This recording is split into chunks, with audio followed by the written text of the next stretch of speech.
British troops have been deployed to protect US airbases in the United Kingdom amid growing fears that Russia may be behind an ongoing spate of sabotage drone sorties.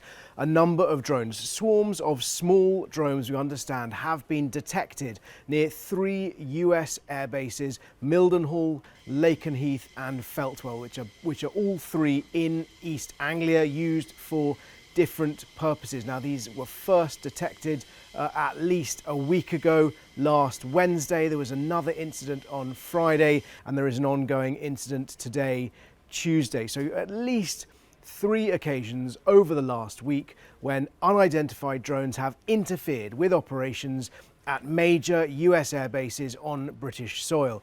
There is no conclusive proof of who is behind this. And I should say that the people indicating that there are concerns of Russian involvement are also clear that it is not confirmed. But the reasons why these suspicions are growing are pretty clear. This attack, or at least this behaviour, I should say, is sustained. It's been going on for over a week.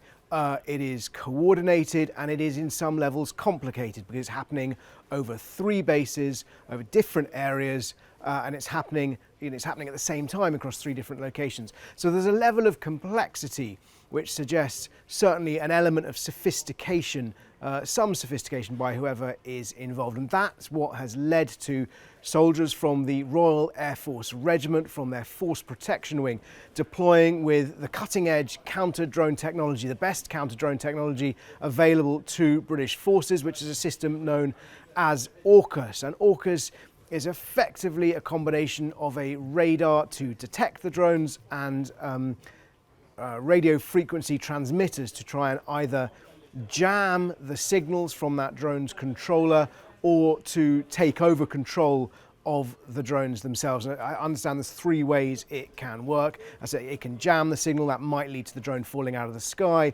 The operators might be able to seize control of the drone and land it where they would like.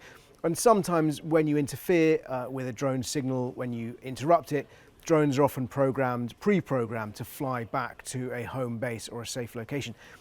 But I've heard, and this is unconfirmed at this stage, but that as yet, none of these drones have actually been captured. So there's some mystery over exactly what these devices are. And we haven't seen any photographs.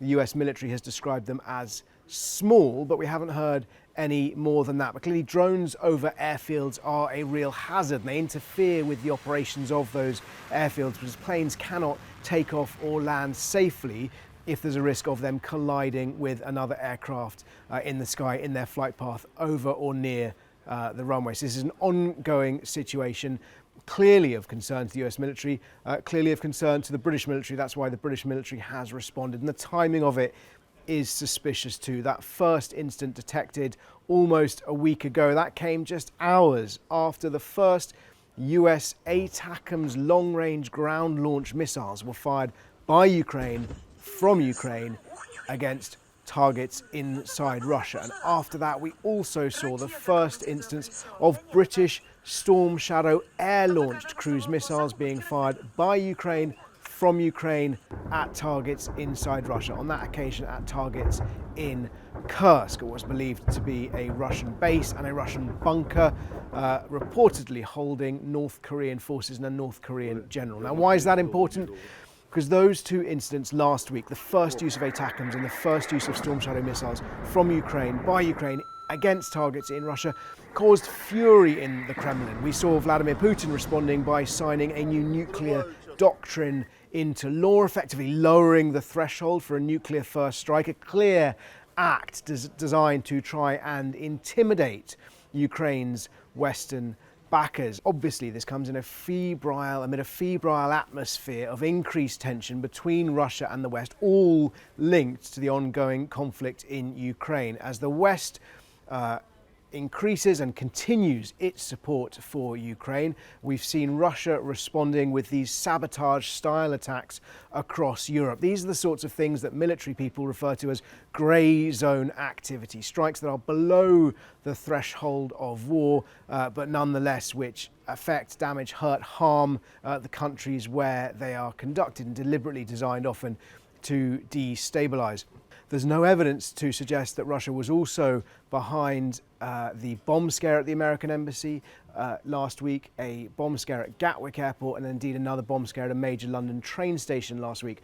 But given what is going on, the questions of Russia's involvement are in the backs of people's minds. As I said, it's unconfirmed whether Russia is indeed behind these drone flights at the American air bases in East Anglia, but that is certainly going to be part of the ongoing investigation, and it's perhaps part of the reason why the US Air Force has asked British forces to help.